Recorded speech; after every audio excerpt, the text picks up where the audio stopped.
होली का रंग सड़कों पर खुलेआम फेंका जाता है, सड़कें जाम होती हैं, तो आपसे कहा जाएगा तेरे मुंह में जबान भी है, तुझे बोलना भी आता है, तू हमारे खिलाफ होता कौन है बोलने वाला। मेरे आप जुमे की नमाज भी मस्जिद के बाहर 5 मिनट की नमाज आप नहीं पढ़ सकते हो, नहीं पढ़ सकते हो। मस्जिद के अंदर ही नमाज पढ़ो, मस्जिद के बाहर नहीं। लेकिन तुम्हारे लंगर रोड पे चलेंगे खुलकर, तुम्हारे कांवड़िए सरेआम घूम के चलेंगे सड़कों पर, जाम लगाते हुए, उसके ऊपर हेलीकॉप्टर से फूलों की बारिश भी होगी। जहां चाहेंगे वहां रुक जाएंगे और डेरा डालेंगे। अगर आप ये कहो ठीक है साहब हम अपनी नमाजें तो मस्जिद में पढ़ेंगे, लेकिन आपके भाई भी तो बाहर में लंगर डालते हैं, खाने खिलाते हैं, सड़कें जाम करते हैं, होली का रंग सड़कों पर खुलेआम फेंका जाता है, सड़कें जाम होती हैं, तो आपसे कहा जाएगा तेरे मुंह में जबान भी है, तुझे बोलना भी आता है, तू हमारे खिलाफ होता कौन है बोलने वाला। मेरे भाइयों, यही चीज मैं समझाने की कोशिश कर रहा हूं बंगाल के लोगों को, जिसकी बुनियाद पर हमें आज चैनल वाले डिबेट में लाने की कोशिश करते हैं और दिखाते हैं कि देखो ये कितना भयभीत कर रहा है मुसलमानों को, ये कितना डरा रहा है मुसलमानों को। यह समझने की कोशिश करिए। आप नहीं बोल सकते हो साहब, आप कौन होते हैं बोलने वाले, ये कहने वाले।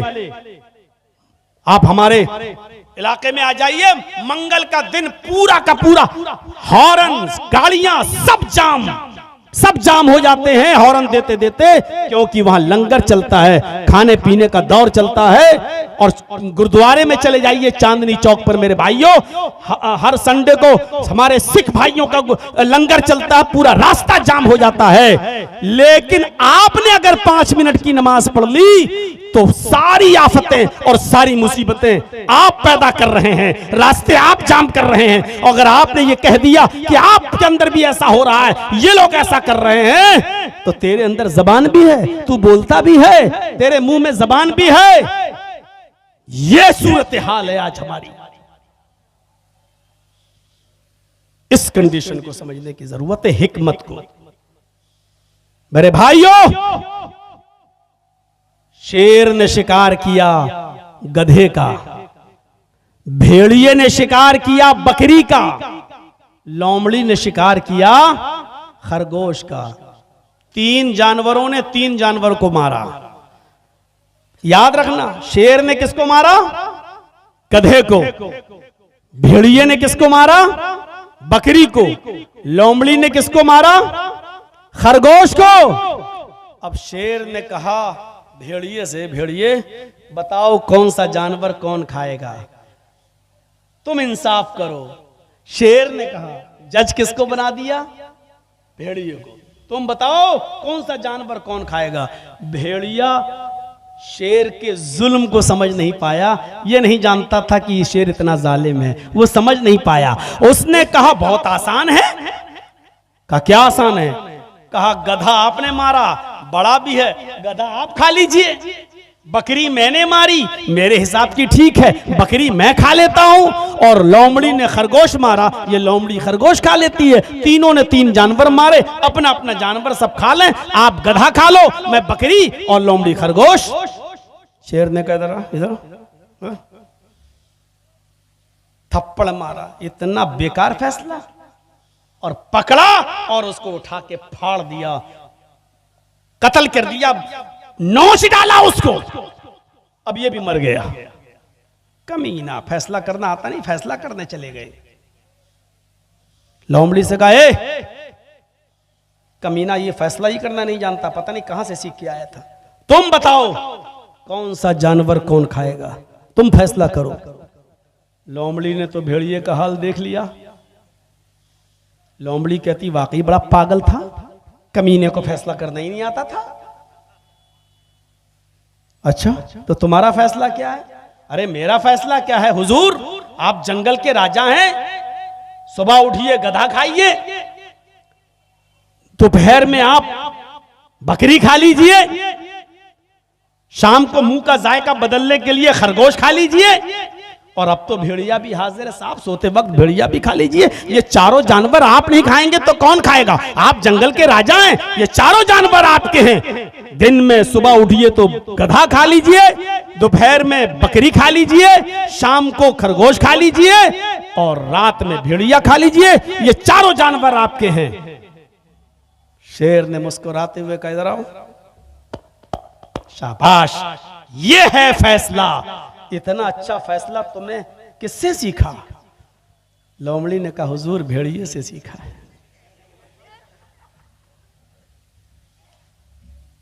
लोमड़ी ने कहा, हुजूर भेड़िए से सीखा है। शेर ने कहा, तुम समझदार हो। समझदार थी, जान बचा ली। यही समझदारी की जरूरत है, यही समझदारी की जरूरत है। मैं जानता हूं बहुत से लोगों के कलेजे मुरझा रहे होंगे कि मौलवी जर्जीस तो हमारा पत्ता गोल करने आ रहा है। मैं किसी का चमचागिरी करने नहीं आया, न किसी को मैं करने आया हूं, न किसी का वो। आपका मामला आप जानो मेरे प्यारे साथियों। ये बैठे, ये हमारे साथ आया अमीन, ये पूछिए पूर्णिया का है, बड़े शौक से गए थे साहब, क्या क्या सोचकर। कहां, जब इनकी दुकानों पर बुलडोजर चले तब इनको छठी का दूध याद आ गया। कोई नहीं आया जो चीख चीख कर कह रहे थे हम तुम्हारे साथ, हम तुम्हारी लड़ाई। आज सबसे पहले वही भागे। कोई एक भी मिन्नत और जमानत करने के लिए नहीं आया, कोई झूठी तसल्ली देने के लिए नहीं आया। मकसद निकल गया दूर। मेरे भाइयों, इस वक्त लोमड़ी की तरह अक्लमंदी से काम लो। कुरान चीख चीख के कह रहा है, उदउ इला सबील रब्बिका बिल हिकमति वल मौइज़तिल हसना। तुम्हें हिकमत, दानाई से काम लेने की जरूरत है। दीन के मामले में भी, नेकी की तरफ बुलाने में भी, बुराइयों से रोकने में भी। जब दीन के अंदर ये था तो दुनिया के अंदर भी आपको अच्छा सोचना है। मेरे भाइयों, आप इंसान हो ना। एक मिसाल देता हूं। अल्लाह के नबी मक्के से जब मदीना गए, अल्लाह के नबी जब मक्के से मदीना गए तो मदीने के लोग क्या करते थे? हम या बिरूरन नख्ल, मुस्लिम शरीफ की हदीस के अल्फाज हैं। वो क्या करते थे? खजूर की कलमकारी किया करते थे। और खजूर की कलमकारी जानते हो क्या होती है? वो क्या कहते थे? ये नर खजूर का गाभा है, ये मादा खजूर का गाभा है, ये नर है, ये मादा है, और दोनों को ऐसे जमीन में बोते थे। और ये बिलीव था, ये यकीदा था कि ऐसे ज्यादा खजूर पैदा होंगी, ऐसे ज्यादा खजूरें पैदा होंगी। तो वो खजूर में क्या बनाते थे? ये नर खजूर का गाभा, ये मादा खजूर का गाभा, ये मेल, ये फीमेल, और ऐसे बोते थे। तो अल्लाह के नबी जब मदीने में गए तो अल्लाह के रसूल ने कहा, माज़ा तस्नऊन, ये तुम क्या करते हो? ये नर, ये मादा।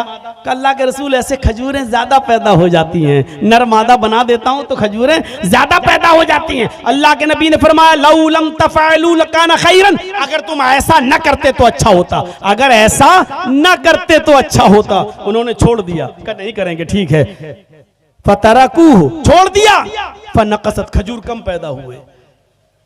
जब उन लोगों ने ऐसा नहीं किया तो खजूर कम पैदा हुए।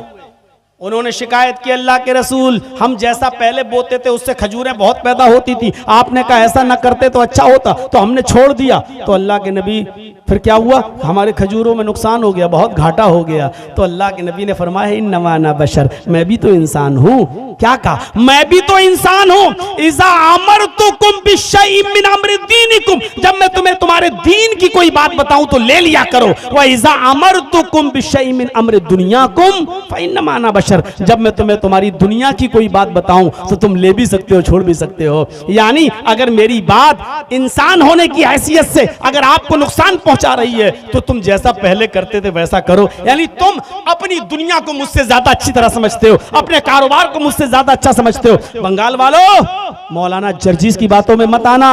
तुम अपना मामला हमसे अच्छा समझते हो, तुम अपने इलाके के हालात हमसे अच्छा समझते हो, तुम अपने यहाँ के मिजाज को हमसे अच्छा समझते हो। तुम अपने मिजाज से काम करना। मौलवी जर्जीस की बातों में क्यों आए हो? मौलवी जर्जीस अब तो यूपी नहीं संभाल पा रहा, तुम्हारा क्या सवालेगा? तुम अपने इलाके को देखो। मेरे भाइयों, ये हिकमत और दानिशमंदी की जरूरत है आज हमें और आपको सबको। और सुनिए, क्या बात बताने की जब आई तो बता देता हूं मेरे भाइयों। अल्लाह के नबी के पास एक नौजवान आया, और सुनो नौजवानों सुनो, एक नौजवान आया और कहता अल्लाह के रसूल मस्जिद में, अरे अल्लाह के रसूल क्या मुझे जिना की इजाजत दीजिए। पूछो उलमा से, भाई हकीकी रिवायत है, इजाजत किसकी मांग रहा है? जिना करने की। दुनिया में सबसे बुरा काम शिर्क के बाद क्या है? जिना। किसी की मां, बहन, बेटी के साथ गलत ताल्लुकात, नाजायज ताल्लुकात कायम करना। वो किस चीज की परमिशन मांग रहा है? दुनिया के सबसे गंदे काम की। और किससे मांग रहा है? दुनिया के सबसे बेहतर और अच्छे इंसान से, मुहम्मदुर रसूलुल्लाह से। नौजवानों, ये वाकया जरूर सुन लीजिएगा। अल्लाह के नबी से कहता है अल्लाह के रसूल मुझे जिना की इजाजत दीजिए। जिना के लिए मेरे पास इंतजाम है, यानी मेरी कोई दोस्त है, मेरी गर्लफ्रेंड है, मुझे बस परमिशन दीजिए। अब सहाबा किराम उसको ऐसे कोहनी मार के कह रहे हैं चुप चुप चुप, क्या क्या बोल रहा तू? अल्लाह के नबी ने कहा नहीं साथियों, इधर आओ। मस्जिद में जिना की इजाजत दुनिया की सबसे मुबारक हस्ती के सामने, दुनिया के सबसे गंदे काम की। अभी कोई मौलाना जर्जी से कहे कि जर्जी साहब हमारे यहाँ अड्डे हैं, बने हुए हैं 500,000 रुपए में, क्या इजाजत है? तो हम क्या कहेंगे? भग कभी ने, आज के बाद बात मत करना, इतने गंदे काम की इजाजत ना, भग, तेरे घर में माँ बहन नहीं है। ये समझाने का अंदाज है आज हम लोग। अल्लाह के नबी के सामने वो कह रहा, साहबा भी कह रहे हैं क्या मांग, चुप। अल्लाह के नबी कहते नहीं, इधर आओ, मिन्नी, मेरे करीब हो जाओ।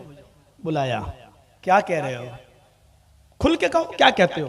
अल्लाह के रसूल मैं जिना करना चाहता हूं, एक लड़की से दोस्ती है मेरी, आपकी परमिशन की जरूरत है।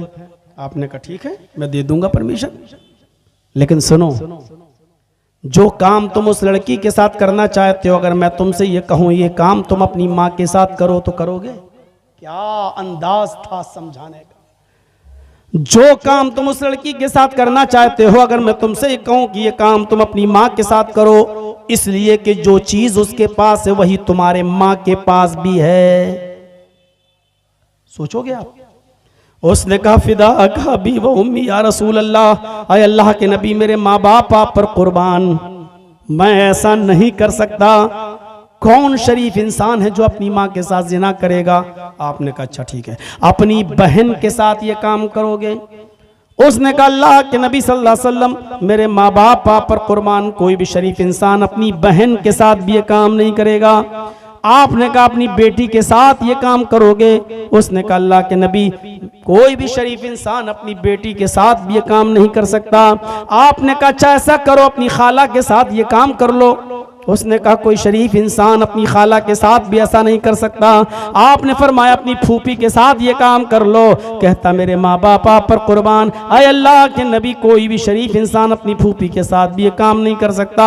आपने कहा जिस लड़की के साथ तुम जिना की परमिशन मांग रहे हो वो भी किसी की माँ होगी, वो भी किसी की बहन होगी, वो भी किसी की बेटी होगी, वो भी किसी की फूफी होगी, वो भी किसी की खाला होगी। जब तुम अपनी बहन और बेटी के साथ अपनी माँ के साथ ये काम करना गवारा नहीं कर रहे हो और ये भी नहीं चाहते हो कि कोई दूसरा तुम्हारी माँ बहन बेटी के साथ ये काम करे, तो फिर दूसरा ये कैसे चाहेगा जिसकी वो बहन होगी बेटी होगी भी, वो कैसे पसंद करेगा कि मेरी बहन के साथ मेरी बेटी के साथ मेरी फूफी के साथ ये गलत काम हो?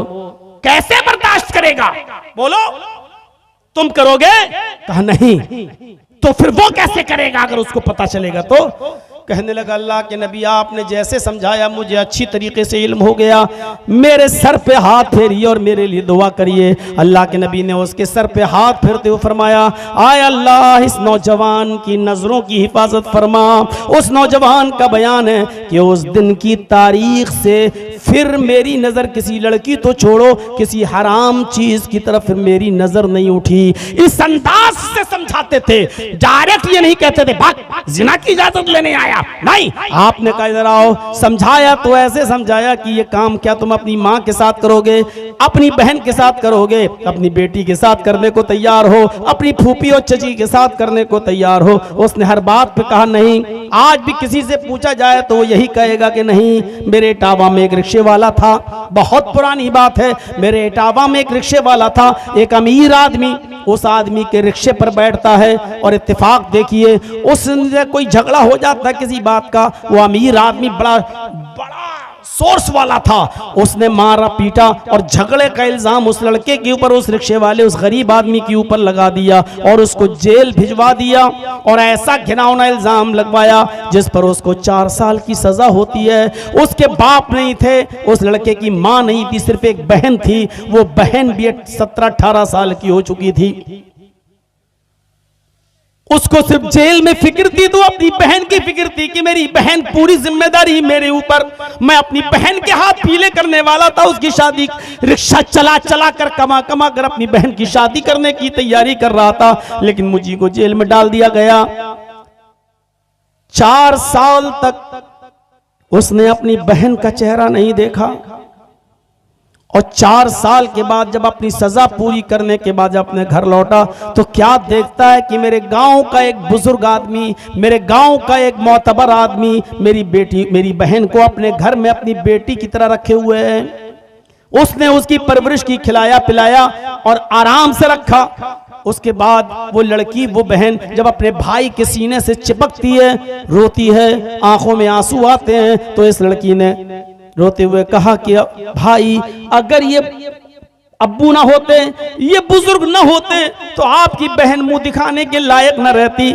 मैंने सोच लिया था कि अपने भाई को जेल से छुड़ाने के लिए मुझे कुछ भी करना पड़े, मुझे अपना जिस्म ही क्यों ना बेचना पड़े, लेकिन मैं आपको जेल से छुड़ाऊंगी। लेकिन इस बुजुर्ग ने मेरी बड़ी इज्जत की है, अपनी बेटी की तरह रखा है, इसलिए मेरा हौसला बढ़ता गया। आए मेरे भाई, अगर ये बुजुर्ग ना होता तो आज आपकी बहन आपको मुंह दिखाने के लायक ना होती। जैसी उसने ये कहा, इस रिक्शे वाले भाई ने अपनी बहन का मुंह पकड़ लिया और कहा, खामोश, चुप, खामोश। दुनिया में ऐसा कोई मर्द पैदा ही नहीं हुआ है जो मेरी बहन पर गलत नजर डाल सके। उसने मुस्कुराते हुए कहा, भाई अपनी बहन पर इतना गर्व कैसे? उसने कहा, बहन पर गर्व नहीं, मुझे अपने आप पर गर्व है। मेरी बहन, तेरा भाई रिक्शा चला चला कर तेरे जहेज का इंतजाम करता है, तेरा पेट पालता था। एक ही सपना था कि मैं अपनी बहन का घर बसा सकूं। मेरी बहन, तेरे भाई के रिक्शे पर कॉलेज की लड़कियां भी बैठती हैं, स्कूल की लड़कियां भी बैठती हैं। तेरा भाई अपने गमछे से सीट साफ करता है और उन लड़कियों को बिठाकर उनको कॉलेज तक, उनके स्कूल तक पहुंचाता है। मेरी बहन, तेरे भाई के रिक्शे पर अब तक जितनी भी लड़कियां बैठी हैं, तेरे भाई ने उनको अपनी बहन की नजर से देखा है। तेरे भाई ने उनको अपनी बहन की नजर से देखा है। जब मैंने किसी की बहन बेटी पर गलत नजर नहीं डाली, जब मैंने हर एक को अपनी बहन की नजर से देखा है, जब मैंने किसी की बहन पर गलत नजर नहीं डाली, तो ऐसा कौन माँ का लाल है जो मेरी बहन पर गलत नजर डाले? फख्र के साथ यहां जितने भी बैठे हैं सुन लो, जितने दूसरों की बहनों बेटियों पर गलत नजरें डालते हैं और मोबाइलों पर रात रात भर लगे रहते हैं, सुन लो, तुम्हारी बहनों बेटियां भी महफूज नहीं है। गर्व के साथ वही कह सकता है जो दूसरों की बहन को अपनी बहन, दूसरों की बेटियों को अपनी बेटी समझेगा, वो गर्व के साथ कह सकता है कि मेरी बहन पर कोई गलत नजर नहीं डाल सकता, मेरी बेटी पर कोई गलत नजर नहीं डाल सकता। इस हम्माम में सब नंगे नजर आएंगे।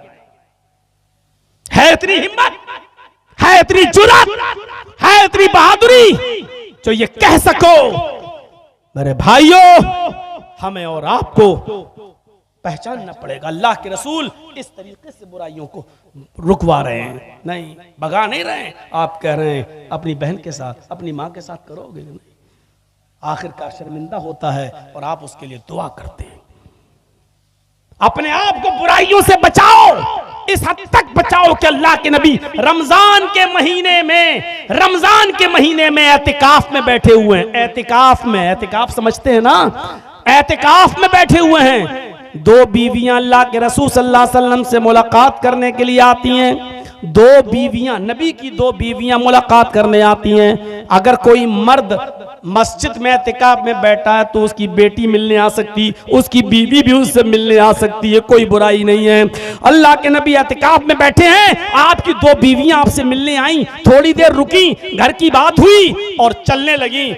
आप अपनी दोनों बीवियों को मस्जिद के दरवाजे तक छोड़ने आए। उन दोनों बीवियों ने सर छिपा रखा था, उन्होंने अपने हाथों में ग्लव्स और पैरों में सॉक्स पहन रखे थे। अल्लाह के नबी जब अपनी बीवियों को मस्जिद के दरवाजे पर छोड़ने आए तो 2 अंसारी नौजवानों को आते हुए देखा। आपने उन दोनों अंसारियों को बुलाया, आए अंसारी नौजवानों इधर आओ। वो दोनों नौजवान अंसारी जब अल्लाह के नबी के करीब आते हैं तो आप कितनी शानदार अंदाज में कहते हैं, आए नौजवानों, आए अंसारियों, ये दोनों मेरी बीवियां हैं, ये दोनों मेरी बीवियां हैं, शक मत करना।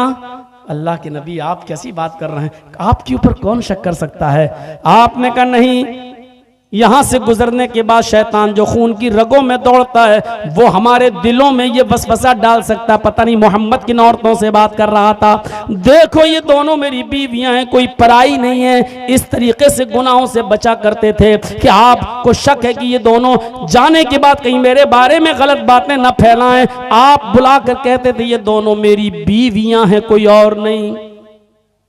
शरीयत तो ये कहती है कि साली भी अपनी बहनोई की मोटरसाइकिल पर नहीं बैठ सकती, और शरीयत तो ये कहती है कि कोई भाभी भी अपनी देवर के साथ ससुराल से घर नहीं आ सकती, मैके से घर नहीं आ सकती ससुराल, और न ससुराल से अपने मैके जा सकती है। देवर होता कौन है? यहां तो भाई खुद हुक्म देता है छोटे भाई को कि भाभी को ले आओ, भाभी को छोड़ाओ। यहां बीवी खुद कहती है कि लो छोटी बहन को घर छोड़ाओ, छोटी बहन को स्कूल छोड़ाओ। ये जुल्म है, ये ज्यादती है, ये जुल्म है, ये ज्यादती है। शरीयत का मिजाज तो यह है कि कोई साली भी अपने जीजा के साथ सफर नहीं कर सकती है। मियाँ और बीवी खाना खा रहे हैं, जर्जीस अपनी बीवी के साथ बैठकर खाना खा रहा है, बीवी की मौजूदगी में बीवी की बहनों मेरी साली अगर घर में आ जाए तो बीवी के साथ बीवी की मौजूदगी में भी वो मेरे साथ खाना नहीं खा सकती है। शरीयत बीवी की मौजूदगी में भी साली को अपने जीजा के साथ बीवी की मौजूदगी में भी खाने की इजाजत नहीं देती, और जब इजाजत साथ में नहीं देती, शौहर के साथ भी नहीं देती, तो अकेले तुम्हें बाइक पर बैठकर खगड़ा मेला जाने की इजाजत देगी शरीयत? ये खगड़ा का नाम मैंने क्यों लिया, बहुत सोच समझ के लिया है मेरे भाइयों। इसकी इजाजत देगी ये शरीयत जब बीवी की मौजूदगी में साली को इजाजत नहीं है कि जीजा के साथ बैठ के खाना खाए, तो स्कूल जाएगी जीजा के साथ।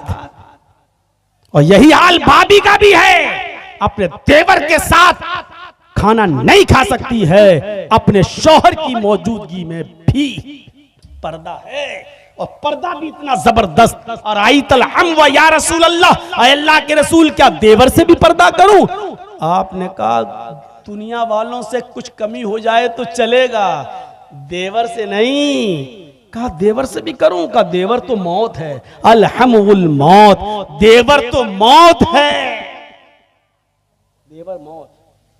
एक वाकया सुने हो सऊदी अरब का? भोपाल का एक आदमी था, सऊदिया में काम करता था। सऊदिया में वो टैक्सी चलाता था। टैक्सी सुने हैं वाकया? नहीं सुने तो सुन लो। टैक्सी चलाता था और उसकी ड्यूटी थी कि वो दिन भर टैक्सी चलाता था और रात में आके सोता था। तो एक बार वो ऐसे ही कपड़ा डाले बैठा हुआ था टैक्सी ड्राइवर जद्दा में, और ऊपर अपना हैंडकरचीफ रुमाल डाले हुए था, उसको कोई पैसेंजर नहीं मिल रहा था। थोड़ी देर के बाद एक औरत आई, उसका पेट बड़ा था, उसके पेट में बच्चा। वो आई और कहने लगी, जल्दी से मुझे हॉस्पिटल लेके चलो, तुम मुझे इंडियन लगते हो, तुम जल्दी से मुझे हॉस्पिटल लेके चलो, मुझे डिलीवरी का वक्त है। उसने ऐसे देखा, जल्दी बैठाला, पीछे की डिग्गी खोली और जल्दी से ये ड्राइवर, ये भोपाल का ये आदमी जल्दी से अपनी इस औरत को लेकर अस्पताल पहुंच गया। उधर इसका पेट देखकर इमरजेंसी में जल्दी से इस औरत को लोग लेके गए। इसने कहा कमबख्त अंदर चली गई, मेरा पैसा भी नहीं देके गई, कितना बना। उससे कहा बैठो बैठो, अभी बैठो, चेकअप हो जा। इसने सोचा पता नहीं कितनी देर लगेगी, क्या लगेगी। अच्छा, इससे पूछा तुम उस औरत को लेके आए हो जो अभी अंदर गई? कहा जी। अपना मोबाइल नंबर लिखो इस पर। तो मोबाइल तो चलता नहीं था उस वक्त, उसने जल्दी से अपने घर का लैंडलाइन का नंबर लिख दिया कि ये मेरा है, और जब वो औरत सही हो तो मुझे बता देना भैया, मैं इससे पैसे ऐसे लेते हुए निकल जाऊंगा, अभी पता नहीं क्या है। ये चला गया अपने घर।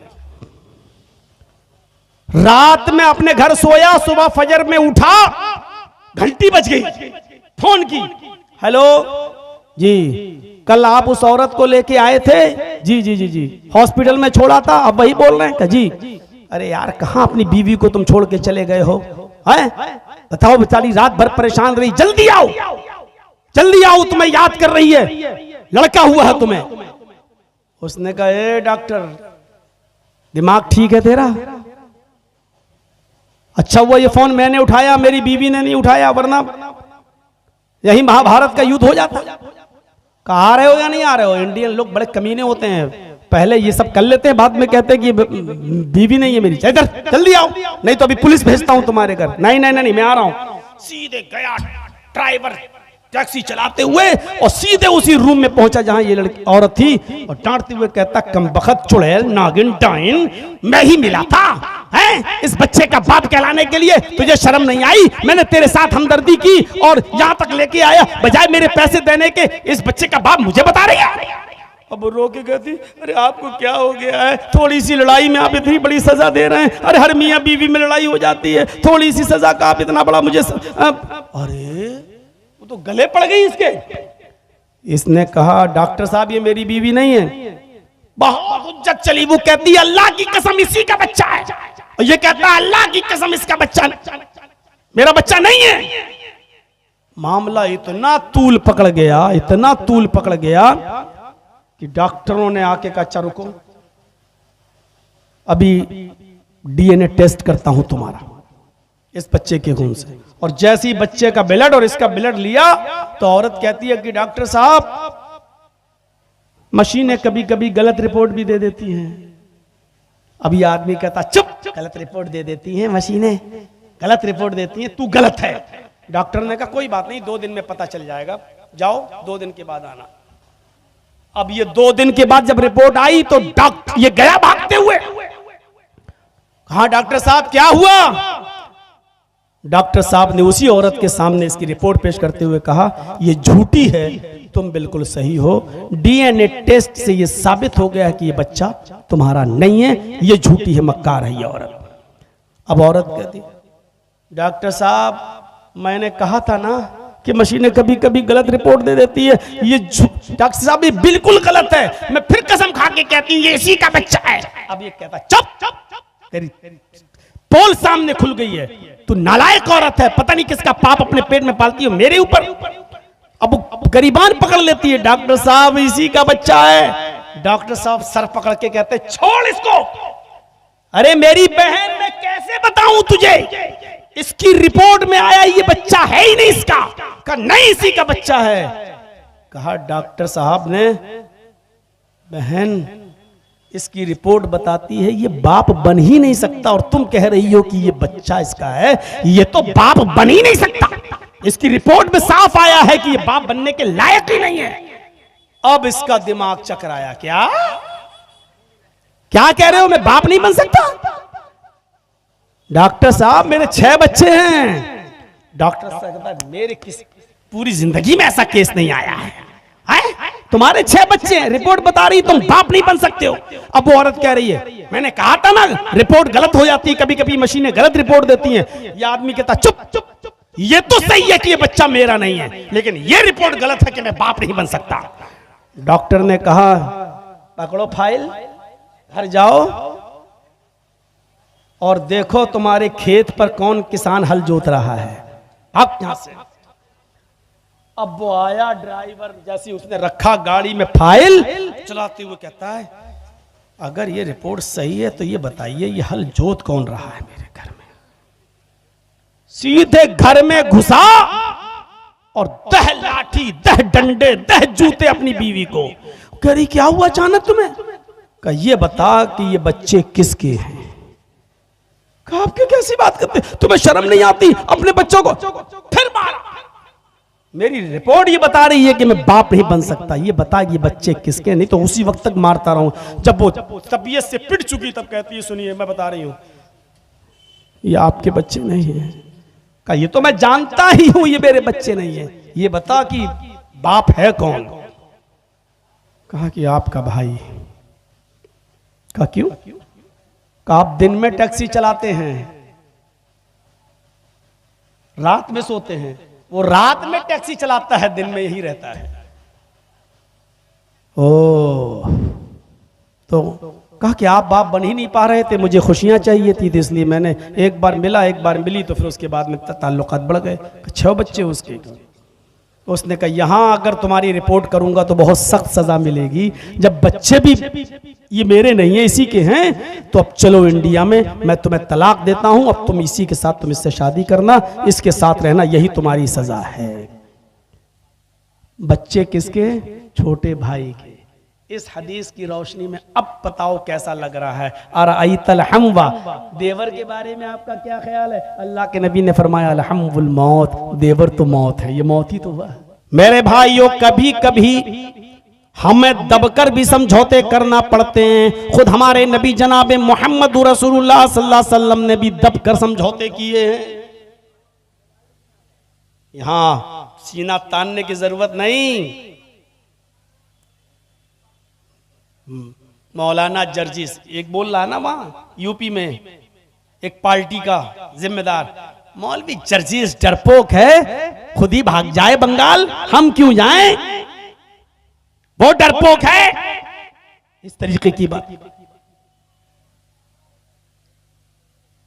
कभी कभी समझौते बड़ी अक्लमंदी और दानिशमंदी के साथ भी होते हैं। वो मिसाल मेरी आपने पढ़ी होगी, सुनी होगी। एक तालाब पर बकरी भी पानी पी रही है और शेर भी पानी पी रहा है। एक तालाब है, उस तालाब पर शेर भी पानी पी रहा है और बकरी भी पानी पी रही है। शेर जहां मुंह डालता है पानी में, वहां से बहता हुआ पानी बकरी के पास आता है। बकरी उसी पानी को पी रही है, तो शेर का झूठा पानी बकरी को मिल रहा है। बकरी की तरफ से पानी बहता हुआ शेर की तरफ नहीं जा रहा है। शेर जहां मुंह डाल रहा है वहां से पानी बहता हुआ बकरी के पास आता है और बकरी उसी पानी को पीती है। जब दोनों पानी पी चुके तो शेर ने कहा गुर्राते हुए, तूने मेरा पानी गंदा क्यों किया? तूने मेरा पानी गंदा क्यों किया? झूठा क्यों किया? कौन कह रहा है? शेर। उल्टा, यानी कहते इसी को कहते हैं उल्टा चोर कोतवाल को डांटे। शेर कह रहा है बकरी तूने मेरा पानी झूठा क्यों किया? बकरी कहती है हुजूर पानी तो आपकी तरफ से बहता हुआ आ रहा है, मैं तो आपका झूठा पानी पी रही हूं, मेरा झूठा पानी आप थोड़ी पी रहे हैं। पानी तो आपकी तरफ से बहता हुआ मेरे पास आया, हमने तो आपका झूठा पानी पिया। शेर कहता है अच्छा तो तू मुझसे मुंह भी चलाती है, जबान भी चला रही है, तुझे बोलना भी आता है, तू मेरे सामने बात करने की भी हिम्मत करती है। शेर आगे बढ़ा और उसने अपने पंजों से उस बकरी को फाड़ दिया। मैं शेर किसको कह रहा हूं और बकरी किसको कह रहा हूं ये समझ लो तो पूरी तकरीर समझ में आ जाएगी।